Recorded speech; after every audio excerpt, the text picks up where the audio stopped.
はい。さあまずはマルティンさんお願いします。Il sentimento è stato buongiorno a tutti mi fa molto piacere essere qua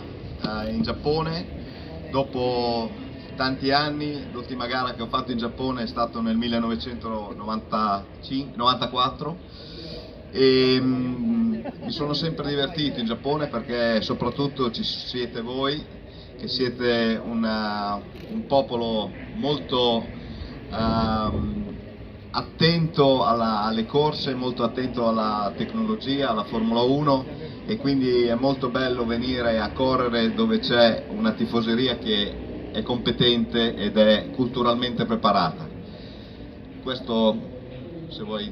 E più è bello ricordare il Giappone perché qui in Giappone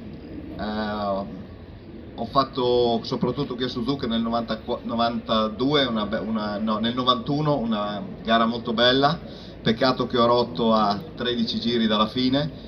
ero in quinta posizione, ricordo di aver fatto la gara sempre in guerra con Michael Schumacher che era dietro di me e lui aveva la Benetton e non è riuscito a superarmi per tutta la gara e quindi purtroppo a 13 giri dalla fine ho avuto un problema tecnico e mi sono ritirato, però la pista di Suzuka mi è sempre piaciuta tantissimo, è una delle piste più belle del mondo, credo forse la più bella e quindi è magico correre in una bella pista e avere un pubblico così interessato alle corse.